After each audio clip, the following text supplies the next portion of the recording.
scary benefit of that camera. I'm impressed. Hey, don't you wish you were as good? I've had an electric guitar for 10 years. I still can't play it. I'll send you a link to where we got the pop-up background from. But it goes in a bag. And we just shove it in the cupboard. Yeah. The first time I put it down, it was a bit tricky. But once you've done it about 2 or 3 times, it goes down. You can do it one-handed. I imagine it's just a twist and... Yeah, like that. Yeah. You just do it. When it's stiff, when you first get it, it's a bit more difficult. Right. So there's my collection of guitars. Oh, very nice. I think you win. We have 3. I think I have with the upload 12 total so far. Oh, they're real. It's not a Photoshop background. No, that's real. They're real. Tremendous. Very cool.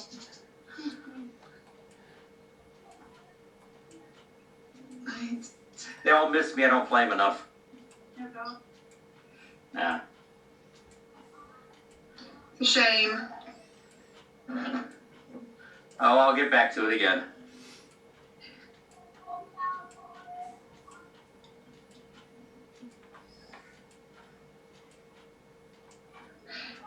Well, I wonder how many we're going to end up with. 20. We had 43 yesterday. No, I messaged off various people. There's 17, no, is it 79 people in the group? Yeah. Clearly a lot of people must just be watching the replays.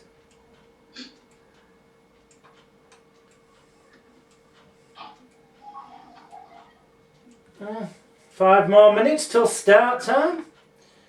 You can change your name to yours if you want. I was under Ashley yesterday, so I came in under Rachel Smith today to make sure nobody confused me.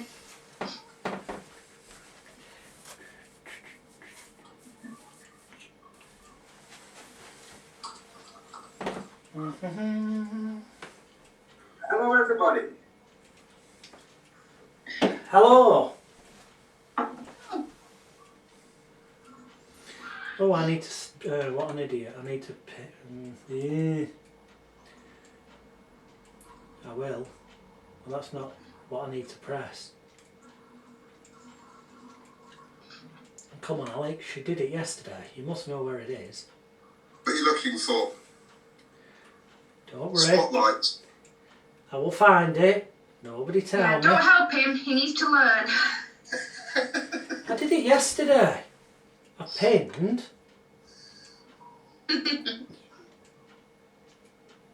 Unpin. Go back. Not pin. Spotlight. No, I've unpinned. I was pinned. I've unpinned. Now I'll spotlight. Right. That's better. Right, hold on. There. Yeah, you're spotlighted. Hello, everybody. I'm going to leave everyone now that Hello, Keith. God, the sound is loud. Oh, that must be my speaker doing that. It might have been me because I'm quite loud. No, I had the volume up full. That's better. I brought it down a bit. I know I have my mic on very loud because Ashley, my daughter, uses extra singing lessons. You changed your name to Rachel. Yeah, because she got cross with me I was basically stealing her identity. She got cross with, and how old is she? She's getting cross with her mum? She's in charge here. Me and Alex have absolutely no... She's dancing going, yes! What's the world coming to? When I was a kid, even when I was a baby, my parents used to beat the crap out of me. They knew my place. I didn't dare say a word until I left the place. When I was 26, they told me that it wasn't my home. I was just a lodger. They let me stay there, so I picked up my keys and I left. Not to stay there till 26. Yeah. Until they told me that it wasn't. I said it's my home too. They said, no, it's not. We just let you stay here. So I picked up my things and left. Shall we try that? Ash, move out. No. She said no.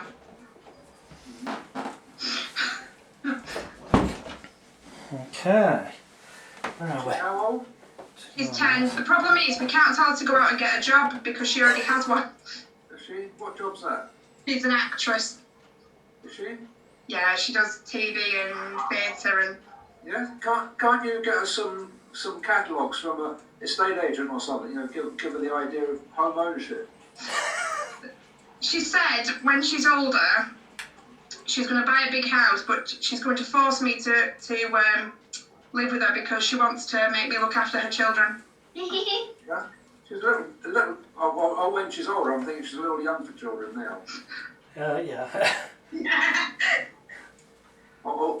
There are those in the monarchy who wouldn't agree. Well, I think 10 even for his style was a bit young. Yeah. But let's not go there, because my views of the monarchy shouldn't be shared here. Yeah, I'm sure Alex will rant with you about it sometime if you want. Yeah, not while Ashley's listening. Well, I think we probably have done in the past. Yeah. I believe we have. Right, 1959. It's going to turn 8 o'clock any moment on the laptop. Right, So- bye everyone. All right, Joe. Bye Rachel. If you can at 9:30 have a cam ready to pass me, please, at break. Client says I've already been there. You pop round there as well, Rach. You know. Is there anything else you would like me to do for you? No, that'll be fine. Right. Pack your bag. Okay. If everyone could please mute themselves, we will begin in a few months. Okay, Corky, welcome to day 2. Friday do you know, I've lost the plot, Friday the 29th of May 2020. Yes, day 2 indeed. So sessions 3 and session number 4 will be after the break, which we'll have in about 90 minutes time. If you've not yet looked in the group, go in the group, stay at home and hypnotise. This is only relevant to people watching this live. If you see this in years to come, kind of ignore this bit. But those of you who are with me now, go in the group and there will be a button, a tab, call it what you will, that says announcements. If you click on that, there are some pinned announcements, pin polls, call them what you will. One of them has got a link to where you can download your complete mind therapy and complete unconscious reprogramming of emotional disease and distress training package of videos, audios, the scripts, the logos, the diplomas and stuff. I'll mention more about them later, but that's the link. When you use the discount code that's there, it will reduce the price from $297 down to $0, because you were promised them for free. Be sure to check your junk and spam folders. I checked Selfie before I came on air, and a couple of people who've clearly gone to download it haven't yet clicked on the download link. Now that might be because you just haven't got round to it, fair enough, or it could be because you don't think the emails come through with the download link because your email client sent it to the junk or spam folders, so check there. Also inside the bootcamp announcement area is details of the Elite Hypnosis Bootcamp, and to answer, I'm not saying this to pitch you the bootcamp,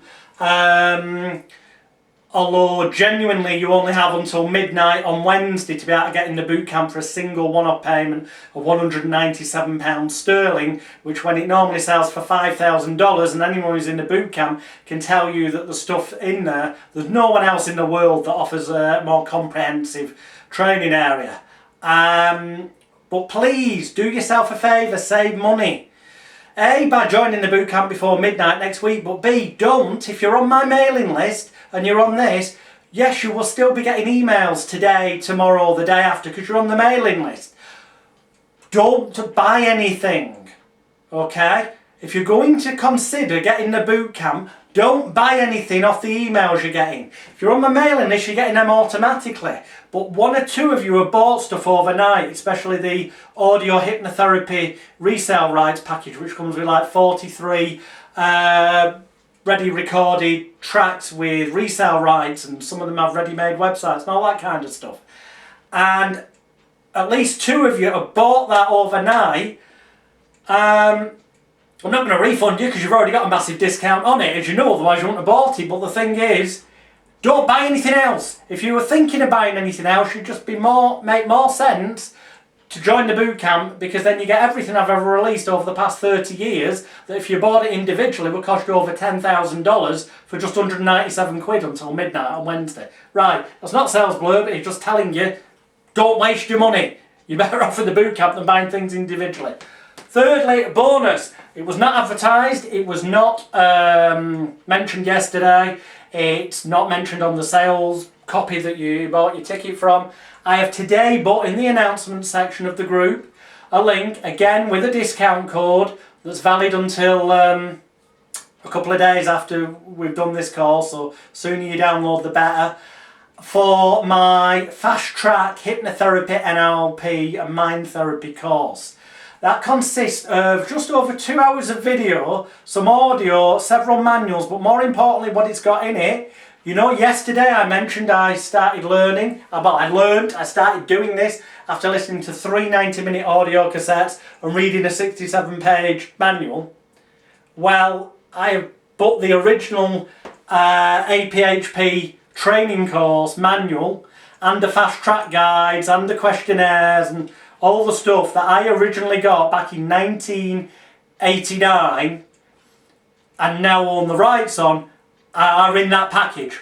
So exactly what I was talking about yesterday is there. In other words, once you've downloaded that, you are immediately in a position to do exactly what I did from 1989 until about the end of 1991, start of 1992. Because for those first couple of years before I developed complete mind therapy, which we're going to explore today, I quite literally did do what we said yesterday about getting rapport, get them to close their eyes, use that magic phrase we covered yesterday. So if you're only joining us now, you need to watch yesterday's video. It's in the members area. And then I get the script out and read the scripts for the induction, the deepener, the ego strengthening, whatever was the relevant therapy, the post-hypnotic and the awakening. Job done. And that's what I did for just short of 3 years. And I got media coverage, TV, radio, newspapers, clients galore, made a ton of money. It doesn't have to be any more complicated than that. So if there's anyone who's a complete beginner, I tell you that yesterday, if you go back and watch yesterday's 3 hours of video, download the Fast Track Hypnotherapy package, watch those 2 hours of video, and then use the scripts that's applied in there, you will be in a stronger position than I was in 1989 when I started, because back in 1989, it took me a while before I came up with those phrases that made sure they kept their eyes closed, and the ways of getting the instant rapport and that we covered yesterday.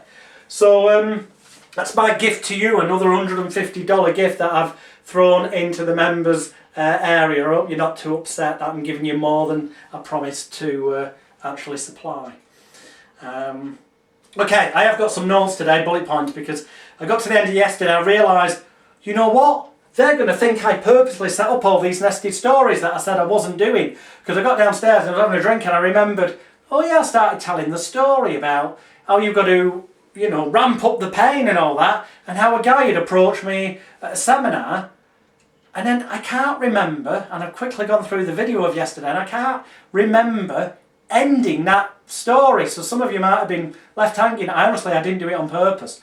So I'll get that out of the way now. I was approached by somebody at a seminar, a gentleman who said it was his way of ensuring he could get to see me face to face. And said he hadn't really come to learn hypnosis. He'd come in the hope that I would treat him. And he said it was a delicate matter, so we went off in private for a chat, and he basically, in a nutshell, without saying his name or too many details, effectively he was a sex addict, which not too much of an issue if you're single, but he was married, and he didn't want, he wanted to overcome the addiction because he said he genuinely loved his wife and didn't want to be cheating on her.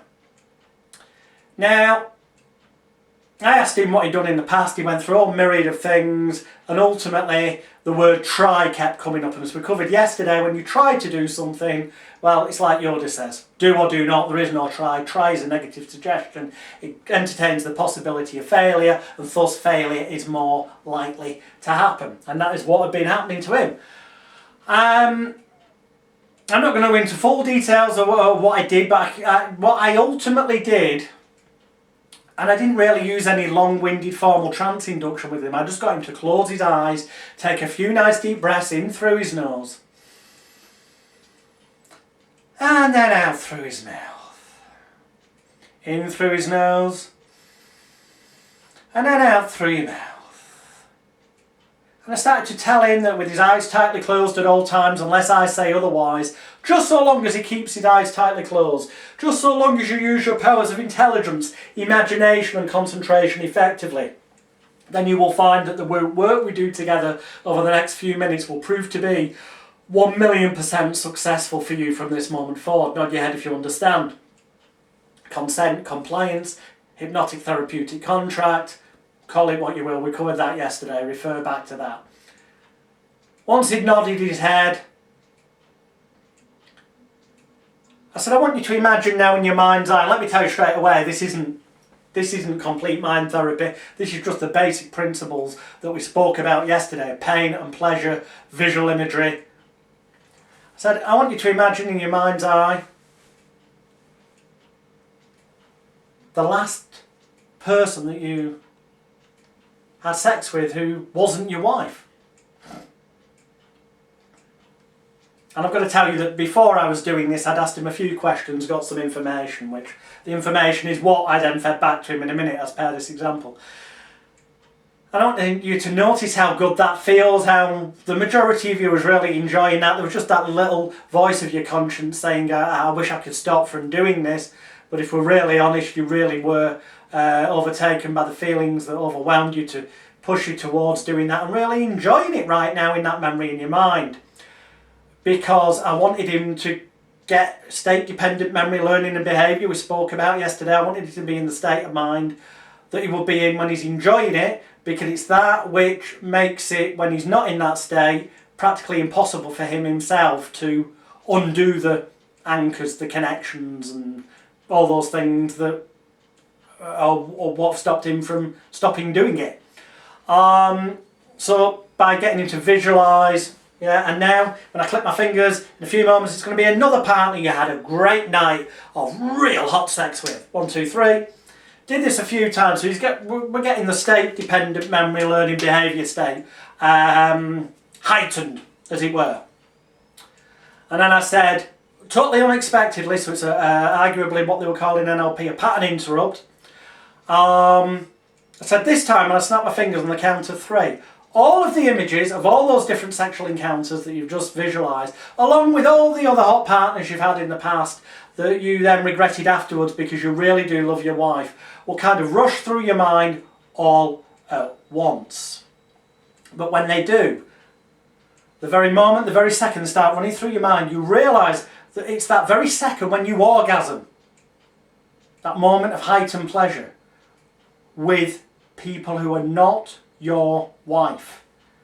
And you'll realise in your mind's eyes, I click my fingers, now that as you come, you see in the background your little kids watching you. And you pull out, you're scared, you're trying to run out of the room, but unfortunately you ejaculate all over your grandmother's face. And your wife's in the room, and you suddenly shit yourself because you're so scared of the repercussions. And the room stinks. And that's the mild end of the kind of shit and stuff I had him focus on. I'm not even going to go into the extremes. Let's just say that if you can think of the sickest possible thing on the planet,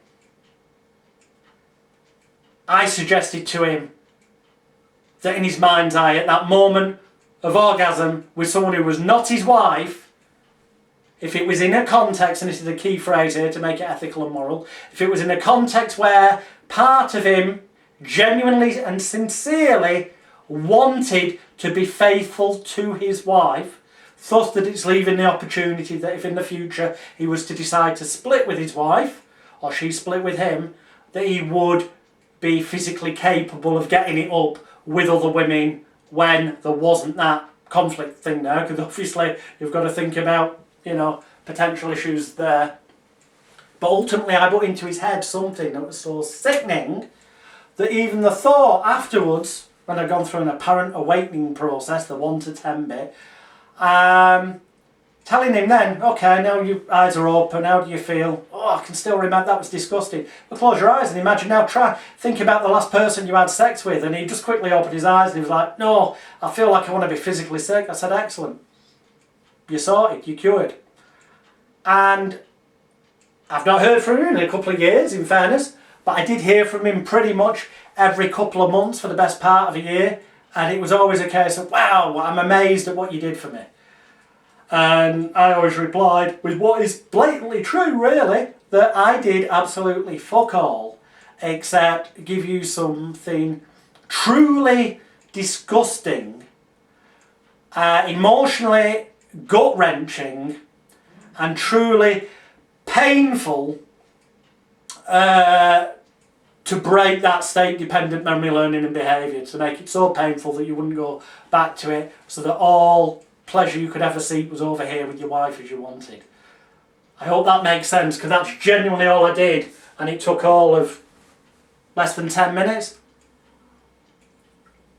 from the moment of starting to have a chat with him and then sitting down and going through it without any apparent formal hypnotic induction. Although arguably, if you get someone to close their eyes and keep their eyes closed and breathe deeply and regularly in through the nose and out through the mouth, they are hypnotised, because as we said, hypnosis doesn't exist. It exists only in the mind of the believer. And if they believe you're a hypnotist and you're telling them to do that because of their preconceived ideas, they believe that's hypnosis. The moment they believe it is, then it becomes a self-fulfilling prophecy for them. So, yes. You know what? I'm going to actually get a pen. I will return.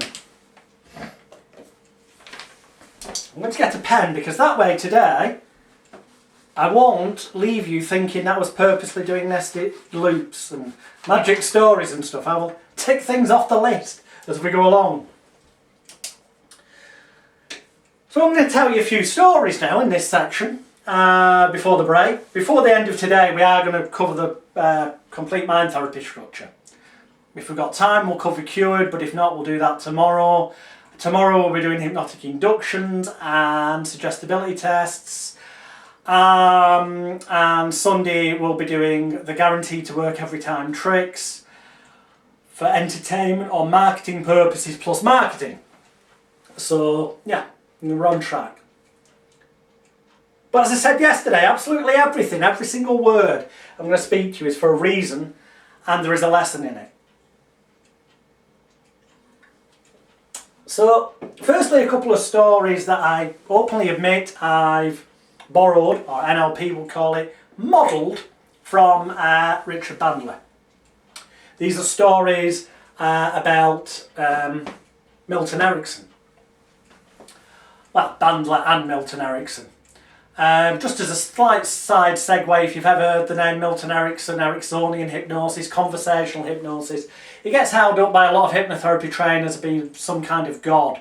And in actual fact, he was a sadistic, twisted, psychologically screwed up, I would argue evil,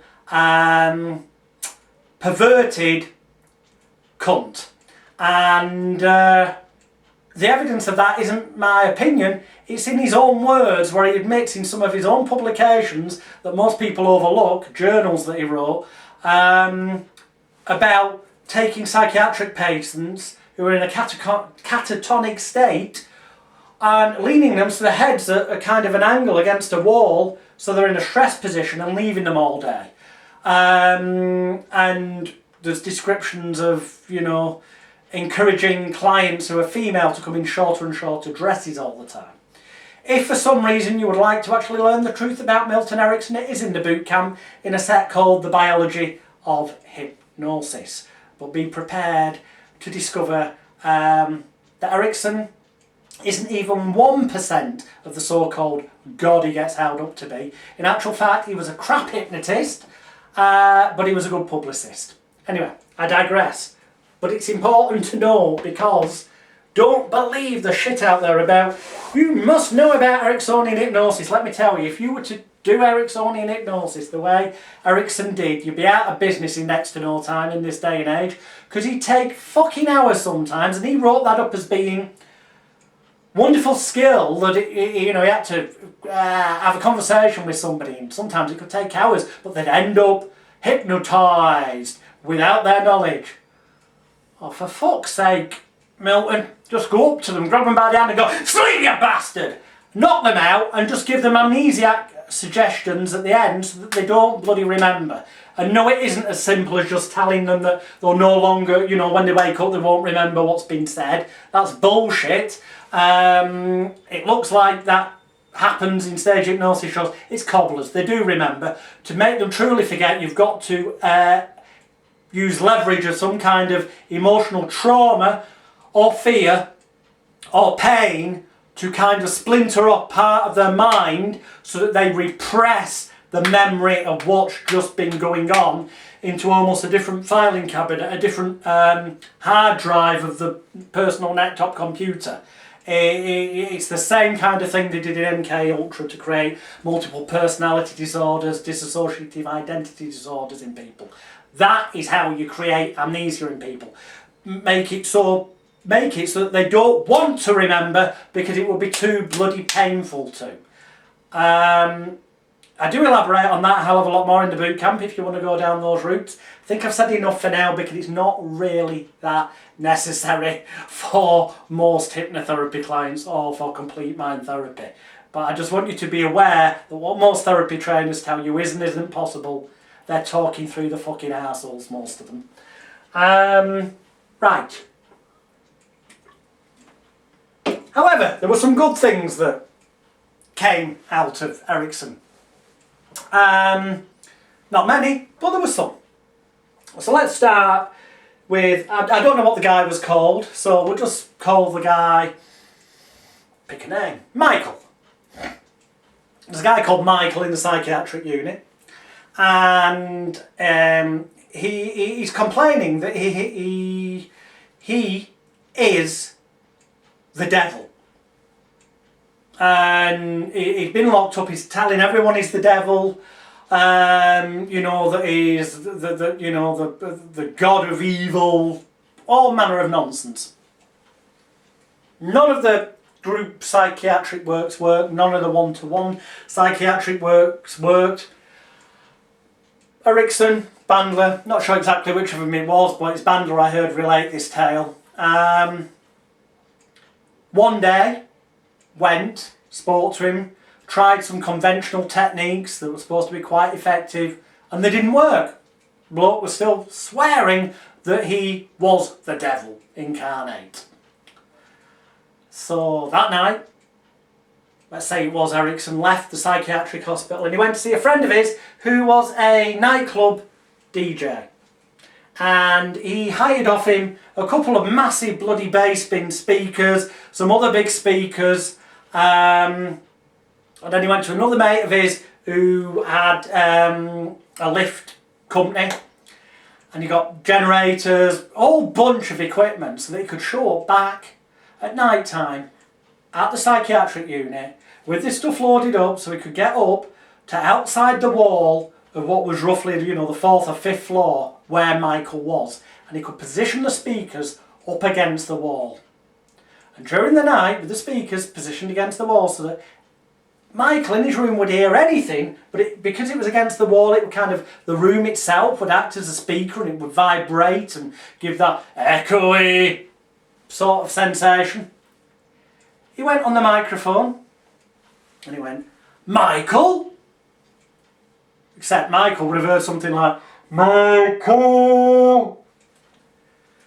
And needless to say, sooner or later he would have woke up, and so the tale goes, you could hear him scream and go, who's that? Where are you? And then the voice, which remember it's really Erickson on a mic with the speaker against the wall, goes, Michael, are you listening? And obviously it's echoing, but he's heard this booming, are you listening, Michael? And he goes, yes, but he's looking around, he can't see anybody. And the voice continues. This is Satan. This is the devil. And, you know, you could, quite, you know, other than the odd, like, what the fuck's going on type of thing, silence, you go, do you hear me, Michael? And obviously, finally, eventually he went, yes, shit scared, love, because he's looking around, there's nobody in the room, he's hearing this, love, but it appears to be coming from everywhere because the room's almost acting like a speaker. And then he hears the voice go, Michael, I am the devil, and if you ever claim to be me again, you will die! And as you can imagine, the thought that the devil was real, it wasn't anywhere to be seen, and the fact that all the staff were in on it at the psychiatric unit, so when he pressed the emergency buzzer and the staff came and he tries telling them about what's gone on, you can imagine the staff had been told to go, we haven't heard anything, which would have been impossible at that sound level. So he believes that he's just heard, either in his room, only he's heard it, or in his head, the devil telling him, if you ever claim to be me again, you're screwed. It scares the living shit out of him, knocks him out of his catatonic state, and he begs to see the chief psychiatrist, who happens to be Erickson, who comes to see him. He, you know, fortunately just happened to be there. Well, of course he was outside on the speaker before. But he just happens to be there because he figured that's what was going to happen. He hoped it would. And he goes in, he has a bit of a chat with Michael, and Michael gets released the next day. Because obviously when he's interrogated by the psychiatrist then, he starts talking and he totally goes, I'm not the devil, I will never... And in that split second, and it sounds ridiculous, I have no reason to disbelieve that this happened because that's mild compared to some of the stuff that Erickson actually admits to, that I talk about in the biology of hypnosis there. But that's an example of how literally in a split second, something that this guy had been stuck in, a state, a catatonic state, call it what you will, for years, was reversed. And it was reversed through boom, fear, through pain, through heightened emotions, through ramping up the pain in a manner where it was so painful to remain in that situation that he had to snap out of it and go back to normality. And that is the key to how this shit works when it does. Another example, very similar, but still bears telling. Again, same psychiatric unit, and there's a guy called Joseph, conveniently enough for this story, just makes it easier for me to remember. I don't think that really was his name, but he claimed it was. Actually his real name was probably Barry, let's say, but he called himself Joseph, and he claimed that he was a carpenter and that he was, you know, son of God type thing. Talking proper religious fanatic, but he genuinely believed he was Joseph. He was he's rather at the time a carpenter. He's locked up. It doesn't matter what group work he's gone through, what one-to-one session work he's gone through, it ain't happening. So one day, Erickson, Bandler, whoever it was one of the two of them, credit to them both, look. Get dressed up, and they get a couple of the staff to dress up as kind of Roman centurion, soldiery type people. And Erickson goes into the guy's cell with some bits of, I'm going to say 4x2, but bits of wood anyway, a toolkit and some nails, and he starts and a tape measure, and he goes up to Barry, who still believes he's Joseph, and he says, can you do us a favour, will you, Joseph, can you just lie down? He's like, well, why? No, does a favour, just lie down, will you? And he measures him, measures the wood, starts sawing, and this goes on for quite a period of time, until such time as obviously Joseph, or Barry, as he's really known, but what he thinks he's Joseph, says, what's happening? And Ericsson, in his work clothes, is going, well, you know, look at the calendar, what date is it? And the guy looks at the calendar, tells him that it's Easter weekend coming up. Yeah, indeed, that's why I'm here. That's why I'm here, he tells him. We're making the cross, we found you a nice place to go. If you look out the window over there on the hill over there, we've got a lovely place for you to go. And he carries on nailing it together. And Joseph, Barry, as he really is, but he still thinks he's Joseph, he's like, oh. And he's starting to compute this, and he goes, well, that cross for me, is it? Yeah, Joseph, it's getting to that time, you know, on the calendar. You've read the good book, haven't you? Yeah, we've got your plot over there on the hill. In actual fact, at that point, he finished nailing it together. He said, if you just do us a favour, lie down, and then we can get you nailed on this cross and get you carried out over there.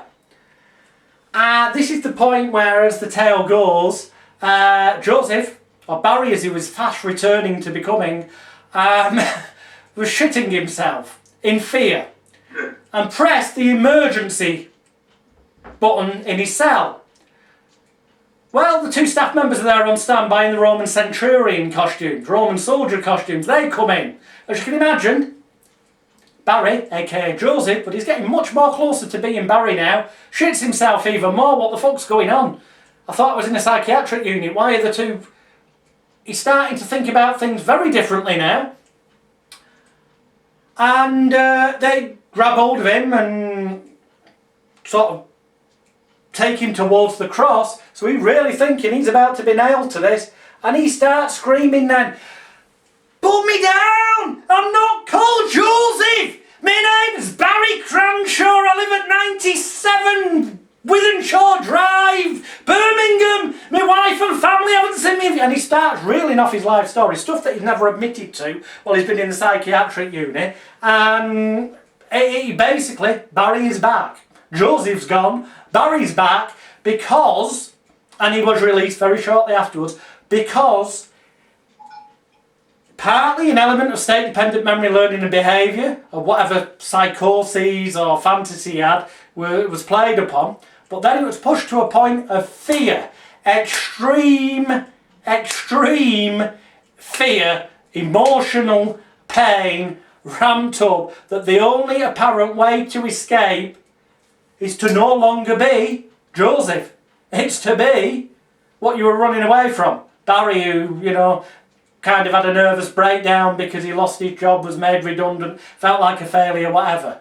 But actually, in that moment, the idea of facing up to that became far less painful than the idea of, am I actually going to get fucking nailed to a cross and bottom that hill over there? What the fuck's going on? There's Roman centurions here. That confusion and disorientation combined with fear most definitely caused critical faculty analytical area bypass, which is what they talk about with hypnosis. But it most definitely ramped up to the pain to such a level that it was a case of, we've got to leave all that behind and go to what is pleasurable and safe compared to that. So hopefully that makes sense to you. It's another example of what I was talking about yesterday, of how it is ethical to use highly extreme imagery and techniques. A book worth mentioning, incidentally, is one called Provocative Therapy by Frank Farrelly. His second name is F-A-R-R-E-L-L-Y off the top of my head, but if you type in Frank Farrelly Provocative Therapy into Amazon, it'll come up. Well worth reading if you truly want to understand, although I hope by now, based on what I went through yesterday and a couple of examples I'm giving you now, that you can perhaps start to comprehend why there can be times it can be quite useful to totally unexpectedly tell the client who sat in front of you, what a fucking bastard of a loser you are, you silly twat. And seem really exasperated with them and call them every name under the fucking sun. To the point where they break down in tears, start to get angry and whatnot. Let me warn you, if you do go down that road to that extreme that's mentioned in provocative hypnosis, you do kind of have to pre-warn the client that you're going to use unconventional techniques. And the way I do that is I tell them at the start of a session, you've come here today for X, Y, Z, fill in the blank with whatever, it doesn't really matter. I need confirmation from you that you 100% genuinely, truly and sincerely, in every nerve, fibre, tissue and muscle in your body, from the tips of your toes to the tips of your fingers, in other words, your entire being, fibre of your being, you genuinely want to overcome this problem, or you genuinely want to achieve that you haven't been doing, whatever it may be. You fill in the blank relevant to the client, obviously, because you want them to enter into, you want to emphasise this so much that when they say yes, they're entering into a real, they call it the therapeutic contract, but this is really ramping it up. And they say, in which case, you need to understand that today, I'm guessing you want to leave here X, Y, Z, fill in the blank. So that could be a permanent non-smoker, someone who doesn't take drugs, doesn't take alcohol, whatever. And they'll go, yeah, exactly, that's why I'm here. Excellent. And I repeat back to them and I say, well, that's good, I'm glad, because I thought it would have been a bit daft otherwise, the fact you paid £500 already for this, the fact that you've had to wait for a session because I'm so busy, I'm ramping up my prestige again, but also in a manner that makes it that if they don't take this seriously and do it, they're going to look a bit of a fuckwit, because why have they wasted so much money and time and all that kind of thing. So we're building up that level again. And I say to them, okay, in which case, before we get started, I need to ask you one final thing. I need your permission, and in fact I need you to sign this questionnaire, and I'll talk about questionnaires later, but at this point, they've already signed this, but at this point I'd go and take a pen, and I'd actually physically write out, I authorise Jonathan Royle to use any methods or techniques he sees fit, however unusual, bizarre or outrageous they may seem. Key word in that, however unusual, bizarre or outrageous they may be, because that immediately stirs up curiosity. And I say to them, I need you to sign this. Yes, we're recording the therapy session. I'll talk about recording sessions later in the course. So I've got a video recording of this if you say yes. But I need you to, it means more if you sign your name to this. If you sign and agree to let me use whatever techniques it takes, and I promise you, you'll leave this office alive, and I say that bit with a kind of a bit of a smile on my face so that it gets a bit of a nervous giggle from them. You will leave this office alive. More importantly, you'll leave here for the rest of your life as the person who doesn't touch the drugs, or as the person who doesn't do that, or you'll leave here and you'll be able to do that you couldn't before. So actually, this is what NLP call future pacing. We're already giving them direct suggestions in the waking state before we ever go through any other processes that basically they've left the old life behind, and when they leave the office, the new life is guaranteed as long as they commit and sign, which they do. But when they do, that's heightened the curiosity. Bizarre, unusual, outrageous. It heightens the curiosity, which in itself helps fixate attention, which in itself occupies them consciously, which in itself helps make it easier to kind of get past the nightclub bouncer of the mind, the so-called critical faculty analytical area, and get into the memory banks of the personal neck-top computer, the unconscious, subconscious mind, call it what you will. It's all bullshit anyway, it's just a construct from psychology. They can't prove it 100%. It's just a best guess, really. But it's a good metaphor for understanding what may be going on. And it does seem to work. So arguably, their eyes are open, it's a waking state. Arguably, we've done an induction through that process. And I'm not going to repeat everything I've just said because this is videoed and the videos will be in the group tomorrow. And I want to get through over these 12 hours of the 4 days what most hypnotherapy trainers would take, you know, every day of the week for several weeks to teach you. Because you don't need to keep repeating it. Just go and rewind the bloody videos and watch it again in the group to get the wording. It's the wording that's important. Arguably, that's a hypnotic induction process because it puts them in a state of curiosity. What the hell is going to be bizarre, unusual, outrageous?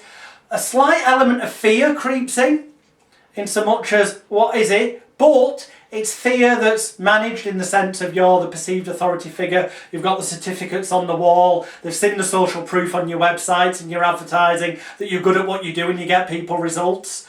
And as I mentioned yesterday, the more outrageous something later appears to be, the more they have to rationalise that the only reason you do something so ridiculous is because it works. And because of that, the moment they in their mind say that, rationalise it as this is being done because it must work, they're actually telling themselves that it works. And therefore, arguably, that is the moment that they reprogram their personal laptop computer. I hope that makes sense, because I promise you, that is such an important key point. And it'll make even more sense when you refer back to yesterday's training about the way they need to feel, because we are creating the environment as well where they can leave that self-blame, shame, guilt and regret behind. And the processes we're going to use shortly will make them feel loved and special and all that. But first, we need them in that confused, disorientated, hypnotic, if you like to use the word, state. And arguably, doing what I've just mentioned gets that before we've ever got them to close their eyes and start a so-called formal hypnotic induction. It also means, Lord, that later in the session, if you suddenly turn round and go, stop being a cunt, you twat. What? You're just a lazy waster. The best part of you ran down your mother's bloody leg. Are you trying to kid? You're wasting my fucking time, your family's time, your friends' times. And quite often I'll do something like that to really provoke them to the point where they'll go, who the fuck do you think you're speaking to? I'll go on then, tell me exactly why I should bother actually trying, you know, actually spending any more time to help you today. And it puts the back up, and this is particularly good with what I call high-end clients. You don't need to do this with smokers and weight loss and confidence and shit. I'm on about drug addicts, I'm on about sex addicts, I'm on about the celebrities who've got their heads stuck up their arses like I spoke about yesterday. Refer back to that, link the two together, it'll make more sense then. It brings them down a peg or two, but also then they'll suddenly start going, no, you should listen to me because I want to, you know, leave drugs behind because of this reason, and they'll suddenly come out with more reasons than they've ever come out with before. And I'll show you how that can be really effective when we get to the questionnaires later.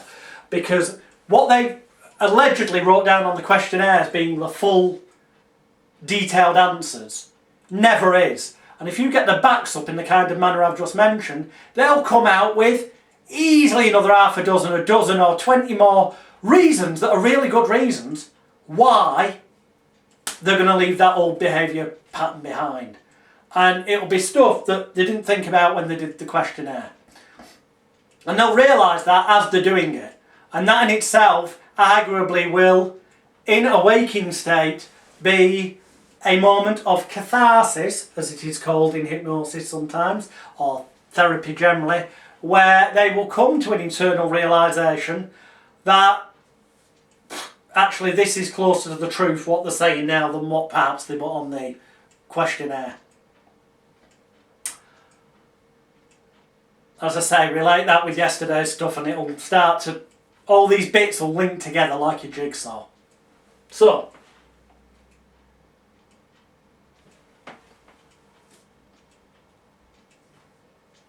the point is that when you do suddenly offend them like that, somewhere in the back of their mind they know they've already agreed to allow you to use bizarre, unusual and outrageous techniques. They gave permission, they gave consent, which covers you legally, ethically and morally, but more importantly, it stops you from getting punched in the fucking face. Seriously, because they know that in a normal circumstance you probably would get punched. I've never got punched because I've already got consent. They know they've given me consent to be a twat with them, if need be, for their benefit. And you know what, deep down, most of them want that. Especially your business people, the celebrities, they won't bring you down a peg or two. Somebody, they're so too used to yes men. Businessmen with loads of money definitely want that kind of approach. You know why? These are the same men who go and pay for S&M, sadomasochism, bondage and shit like that, because they want to be controlled. They want an escape from being the boss and the pressures of that. These are the kind of people who will go and pay to be an adult baby, you know, and get dressed up like a bloody baby and shit themselves. Well, you know, and have somebody breastfeed them just so they can regress and escape from the realities of the world where they're the boss. People, that I'm talking about men generally there, but it applies a lot of women. Controversial, you're going to call me a cunt, no doubt, a lot of women, but I'm telling you now, lots of women that go to see a hypnotist, if they choose to go and see a male hypnotist, it's probably because they get something of a psychological sexual kick out of it. I'm not saying they would actually sleep with the hypnotist, they certainly shouldn't, because the hypnotist shouldn't be bloody doing that, because that would be abusing their position and would be illegal, immoral and unethical. But I mentioned yesterday how Paul Brady mentioned to me, blanket to cover the legs, real motive to get them so warm they go to sleep, but also to stop you from getting too much of an upskirt distraction. It really does happen. It really, really does happen. Because of all those cliches we talked about yesterday.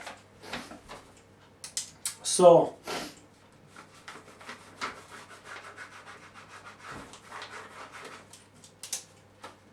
imagine you're in a zoo.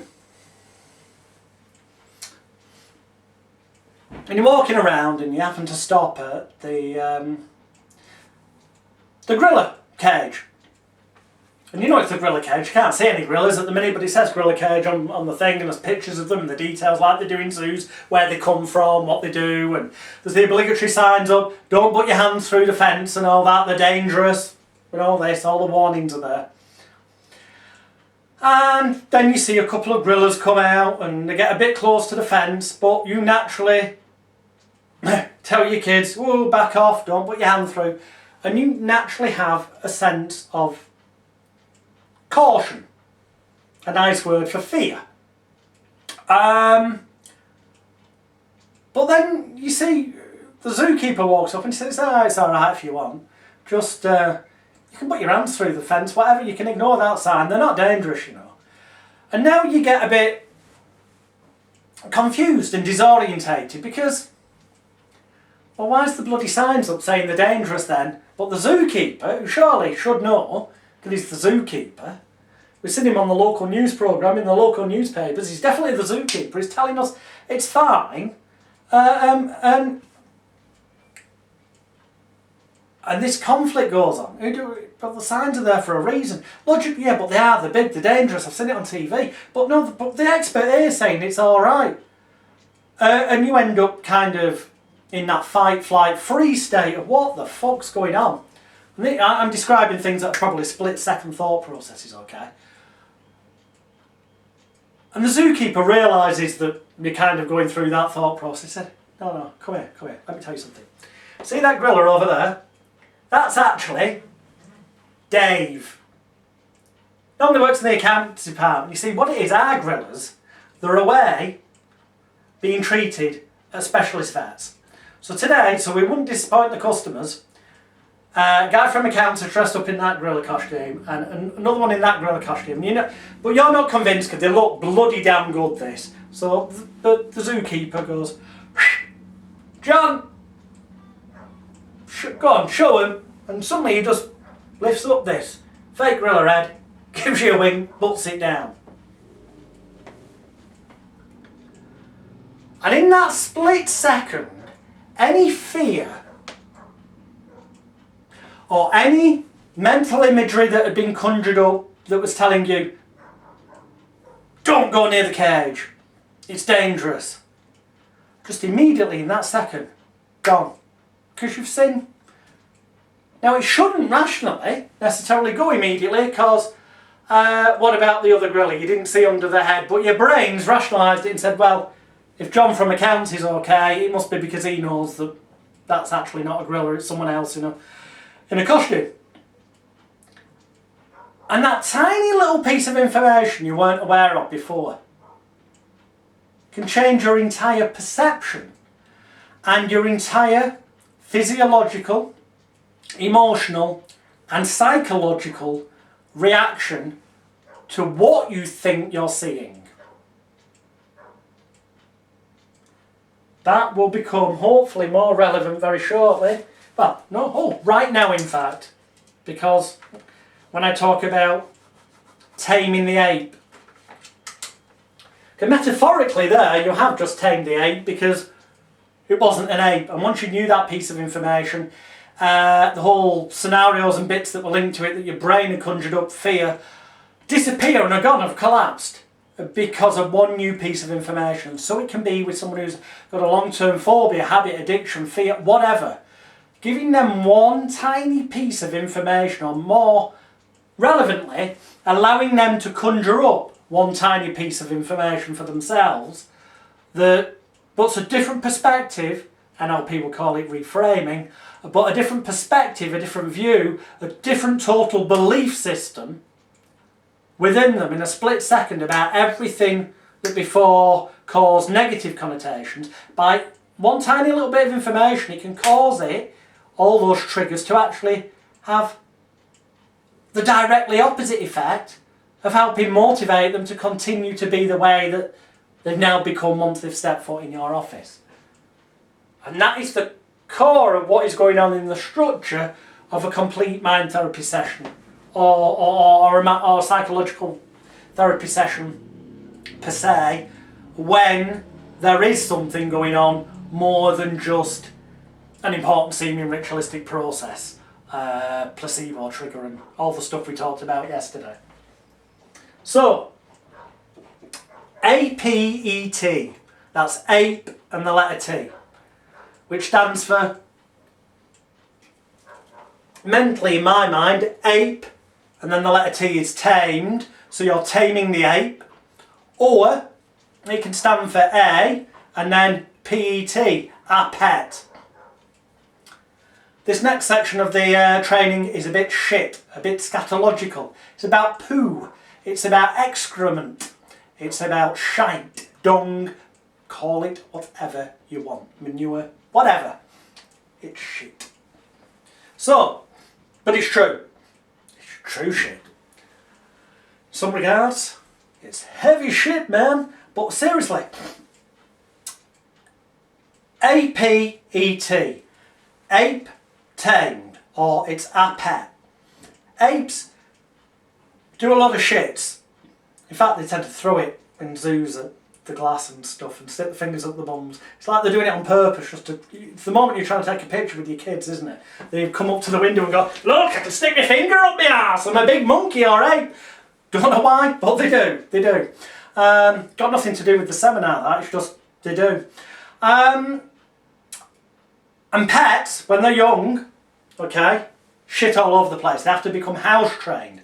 Well, your thoughts and stuff inside your head, especially if they've got any connection or link to what occurred in the formative years from 0 to roughly the age of 7, like we talked about yesterday. And quite often things do, because it's that that's created the person's program that's running in their mind that sets their levels of how they feel about themselves in terms of self-confidence, self-image, self-control, self-esteem, which are all based on the way they did or didn't feel, as the case may be, fully loved, wanted, needed, appreciated, cared for, cherished and valued as they were growing up, which set that program, which then in turn causes their reactions, perceptions, understandings and beliefs of the rest of things that go on in their life to be perceived, reacted to, based on that program that was formed there.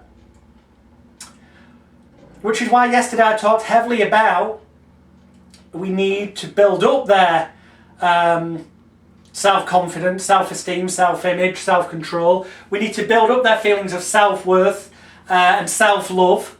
We need to almost make them become a little bit selfish, but I mean positively selfish, okay? Because being selfish is a good thing. Most people with problems don't spend enough time for themselves or on themselves to make sure that they do feel loved, wanted, needed, appreciated, and all the things we spoke about yesterday. So the kind of selfishness I'm talking about is the kind with good intent. The kind that, for the bigger picture, brings better results for everybody. The kind that's like when a plane's crashing and the oxygen mask comes down. You might at first think, oh, I need to get that on my kid. It would be selfish to put mine on first. But they tell you in the safety announcements at the start, should that occur, put yours on first, because then that way you're not going to pass out and you're then capable of helping all the rest of your family get theirs on. So in that scenario, it is far better for everybody to be selfish in order to be able to be selfless afterwards. And so